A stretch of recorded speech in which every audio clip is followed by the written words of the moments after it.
Assalamualaikum warahmatullahi wabarakatuh.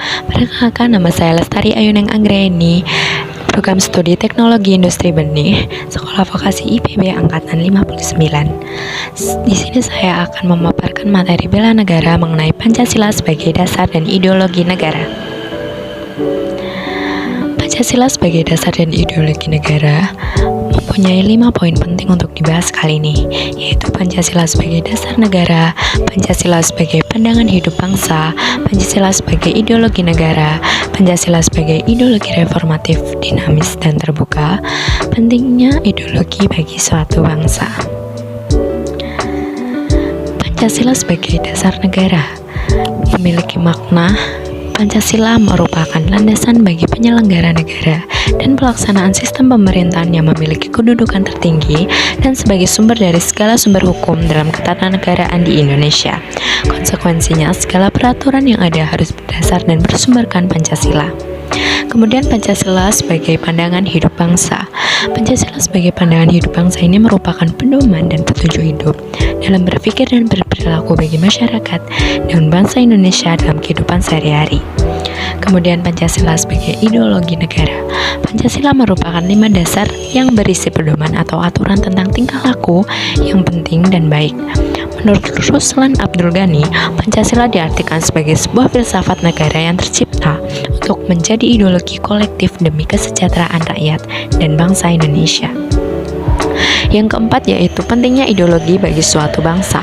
Ideologi sangat menentukan eksistensi suatu bangsa dan negara yang menjadi pedoman bagi bangsa dan negara tersebut untuk mencapai tujuannya melalui berbagai realisasi pembangunan.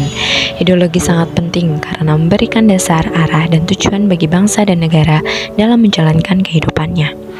Kemudian yang terakhir yaitu pentingnya ideologi bagi suatu bangsa. Pancasila sebagai ideologi reformatif, artinya Pancasila tidak bersifat kaku.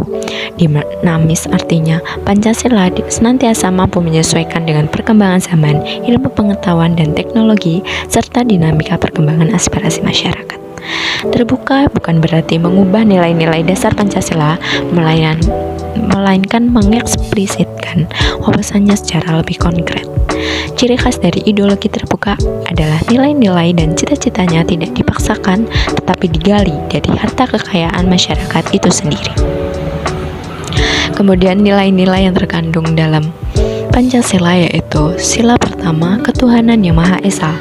Sila pertama ini memberikan kebebasan kepada setiap warga negara untuk melaksanakan ibadah sesuai agama dan keyakinannya, menciptakan kerukunan umat beragama, saling menghormati antar pemeluk agama, dan menyadari bahwa kedudukan dan martabat manusia sebagai makhluk Tuhan adalah sama.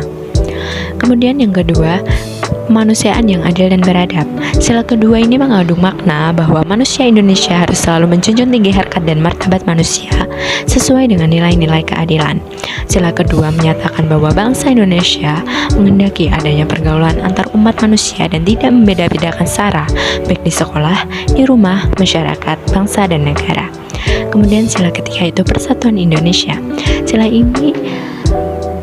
Dengan sila ini kita sebagai bangsa Indonesia wajib mencintai tanah air Indonesia dengan tidak berlebihan. Artinya kita harus mampu menganggap bahwa semua bangsa di dunia memiliki harkat dan martabat yang sama. Oleh karena itu, kita wajib menghargai dan menghormati bangsa-bangsa lain di dunia. Sila yang keempat yaitu kerakyatan yang dipimpin oleh hikmat kebijaksanaan dalam permusyawaratan perwakilan. Sila ini mengandung makna bahwa dalam menyelesaikan masalah sebaiknya diselesaikan dengan bermusyawarah, karena musyawarah dilaksanakan dengan tertib dan tiap peserta diberi kesempatan menyampaikan pendapat dengan mengutamakan kepentingan orang banyak. Dalam musyawarah dilandasi oleh akal sehat, beriktikat baik, dan dilandasi oleh hati nurani yang luhur, sehingga keputusan musyawarah dapat dipertanggungjawabkan secara moral kepada Tuhan dan kepada semua orang. Kemudian yang terakhir yaitu keadilan sosial bagi seluruh rakyat Indonesia. Sila kelima menghendaki agar manusia Indonesia bersikap dan berbuat seperti anggota keluarga besar yang bertanggung jawab. Setiap manusia di Indonesia harus mampu bersikap dan berbuat untuk memberikan sumbangan nyata dalam upaya meningkatkan kesejahteraan rakyat Indonesia. Demikian yang dapat saya sampaikan. Apabila ada salah kata atau kekurangan, saya mohon maaf. Wassalamualaikum warahmatullahi wabarakatuh.